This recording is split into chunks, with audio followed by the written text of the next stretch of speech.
If you knew pretty much anything about Bobby King coming out of college, you knew two things. The dude was super fast, and he really couldn't run routes that well. In college, this dude was known for running two routes. The streak route, which is straight down the field, and the easy slant route, which is quick and dirty across the middle of the field. As you're seeing here, the deep post routes, anything out past a slant or a streak, he's not really all that good at. So last week, Bobby had 6 catches for 102 yards and a single touchdown. For most receivers, that's a really good game. But for Bobby, he's considering that kind of average. And we're playing the Minnesota Vikings in their home stadium today, and we're up against one of the best young receivers in the league. That's right, Stephon Diggs is making tons of noise in the NFL so far this season. He's had a great year, but Bobby King, right now, he's one of the top 5 receivers in the league in terms of statistics, in both catches, receiving yards, and in touchdowns. This dude has been an absolute problem. Now, a 0-0 ball game. We're starting the game off with the first kick return. Bobby's going to move to the right-hand side. He's going to cut back yards a little bit. There's a stop on a dime for the spin move, and, well, that doesn't work nearly as well as he planned. So we're going to have pretty bad field position to start the ball game. Now here in the 16, Bobby's lining up on the left-hand side. Terrence Newman's going to be covering today. He locks up there trying to show that run-blocking ability, and, well, Theo Riddick continues his struggle of a year. This dude has been having a horrible year, only getting 2 yards on that carry. Look at Bobby across the middle, a big hit on him, but he holds on to that after Harrison Smith lights him up. Now 2nd and 11, Bobby back across the middle, runs into his own man there. He thought he got pass interference. He looks a little frustrated getting up on that play, saying, "Where's the flag, ref? Where's the flag?" But they don't call anything, so it's 3rd and 11. Now Bobby goes deep, pressure comes here. Orlovsky throws it deep, we're gonna go up, and Terrence Newman bops that one out just at the last second. Look at that, Bobby has it at its highest point. Newman, though, is gonna push it out at the last moment, and that's gonna be an incomplete pass, forcing a punt. Minnesota scores to make it 3-0, and we're back on offense. Now Orlovsky, he's got a habit of getting sacked a lot, and Griffin comes in to get his first sack of the ballgame. But look at Bobby. This dude is not happy. He's arguing with Terrence Newman, even pushed the dude twice there. Bobby, you're a rookie. You can't do this. You're going to get a penalty pretty early. But Newman's going to hold on to him. Bobby goes deep. He runs out of bounds, and, well, you shouldn't even try to catch that one. They do call a penalty, and lucky for us, it's not on us. It's actually on Terrence Newman. He's livid. He can't believe it. The rookie might be getting to Terrence Newman, the old veteran. And Bobby's locking up the left-hand side. He's got a deep streak right. Look at Bobby beating Terrence Newman off the press. He says, "Look, I'm too strong for you, young fella," but he celebrates too early. He fumbles. Bobby actually picks that one back up. How did he come back to get this one? That's the sign of a rookie. He's celebrating now. He celebrated too early there.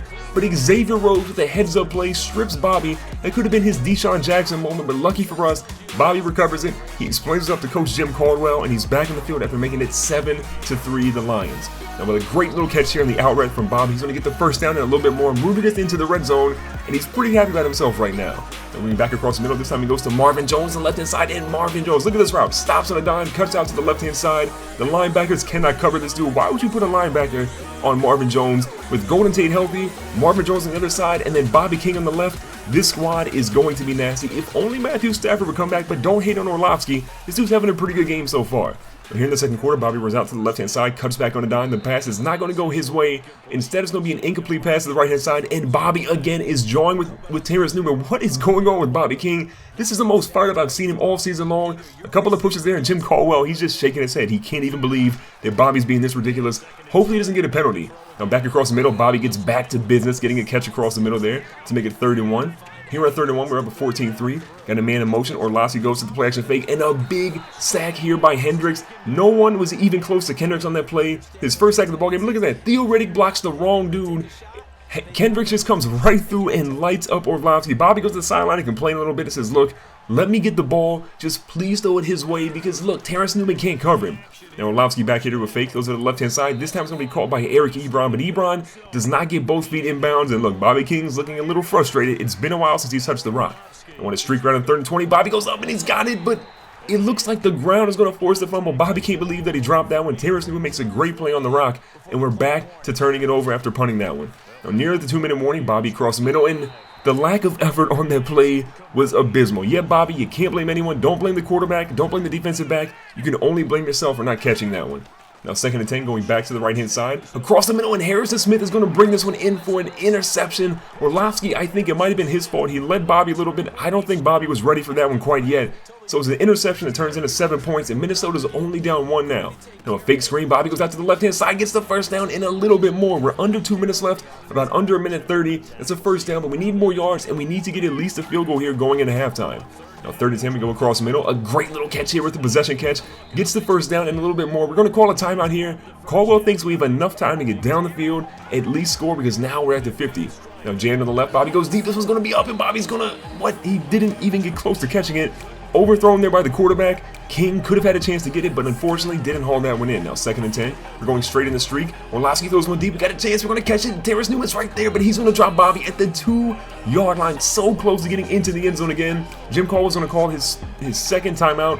1 remaining here in the red zone. Now 2nd and goal after we lost the play in the first one. This was thrown over to the right-hand side, and wait till you see this route by Golden Tate. It's good to see this dude healthy because he just completely shakes Xavier Rhodes out of his shoes, gets the touchdown that we need. It's going to extend our lead to 21-16. Excuse me, and now it goes to 21-19 here in the third quarter. Now 4th and 10, we're going to get a punt. Bobby moves to the left-hand side. A couple of guys in front of him, makes one miss, and yeah, just completely gets lit up there by that linebacker. That dude pretty much only plays on special teams, but when he hits you, he's going to make it count. Now 1st and 10, we lock up for a little bit of run blocking here. That one, of course, like most of Theo Riddick's runs, literally goes nowhere. Now 2nd and 10, Bobby back in the streak. He's going deep. He's got Terrence Newman burnt, and this time Newman is not going to catch him. Bobby is going to get into the end zone. No one's close. He can celebrate because he's not going to be forced to fumble that one. That is a huge play. Bobby is killing it. A 69-yard touchdown. This dude had over 100 yards in the first quarter. He's got to be getting close to about 200 or so now. This dude has a chance to make some major noise. On the punt return, he's going to go back to the right-hand side. Harrison Smith can't catch him. He's moving around. He's got a chance to get to the edge. One guy in front, and they're going to force him out right around the 40-yard line. Again, another big return by Bobby. It's a 28-19 lead, and the Lions have a chance to make some noise here. Now a quick pass to Eric Ebron. Bobby was the decoy there with an inside block. 2nd and 6 here in the red zone. Throwing one deep to the left-hand side, and Bobby was wide open. If they didn't catch that one, I believe Anquan Bolden caught that one. If he just would have let it through, Bobby would have had what looked like a touchdown. Now 3rd and 10. We're going to move to the right-hand side on the corner route. We go deep, and that one's forced a little bit. Orlovsky should not have thrown that one. We try to make a play on it. Ultimately, that's going to be an incomplete pass, forcing us to kick a field goal. Bobby's complaining a little bit. He wanted a different route there, but still, we get some points on the board. But Minnesota comes right back and scores to make it 31-26. Now, with a streak right again, Bobby goes up, and he dives down to the ground. Why did he dive down? But if you look at the replay, it looks like the safety help was coming over pretty quickly. I think Bobby heard those footsteps. He didn't want to get his career ended there, so he dove down so 34 didn't light him up there. Now 3rd and 1, it's a crucial drive. We need something big. We go out to the right-hand side. This one's going to be thrown to Marvin Jones. Marvin Jones gets forced. He had to catch what looked like a first down, but his forward progress stopped, and Bobby is arguing with somebody else. Why is he pushing Anthony Barr of all people? So after a punt, Minnesota scores, make it 34-21. Back on offense across the middle. This ball is thrown completely into Kendricks. Might even got hit in his hair right there, but still going to be an incomplete pass. A pass to the right-hand side is nearly intercepted by Xavier Rhodes. I think Orlovsky is tuning in a little bit too much to Bobby King because the defense is seeing exactly what they're doing, and that was nearly intercepted. Now, nearly the 2-minute warning here in the fourth quarter. Bobby goes back on the streak, has a run into Wild. He's going to catch him. He's going to go deep, and Terrence Newman can't get him again. Another ridiculous catch. He's going to go into the end zone. Celebrate all you want, young fella, because that is a huge touchdown. You have officially broken the record for most receiving yards in an NFL game. Bobby King is going to walk out of here the record holder. That's right. The rookie in one of his first few games in the NFL season has completely shattered the record that Julio Jones and some other guys had tried to achieve. 360 receiving yards on the day. The Minnesota Vikings can't believe it. Terrence Newman thought he was going to get his best of the rookie receiver, but Bobby King said, look, you might be old, you might be a veteran, but you cannot keep up with me. So Orlovsky has 464, a career high for him, 4 touchdowns. Jerick McKinney goes for 102 yards. Theo Riddick literally goes for a 0.2 average, and Bobby King gets 10 catches, 360 yards, 2 touchdowns, and that's on all Madden difficulty, guys. If you guys enjoyed this, make sure to hit the like button. Don't forget to subscribe. Check the playlist on the screen right now, and I'll catch you guys in the very next video.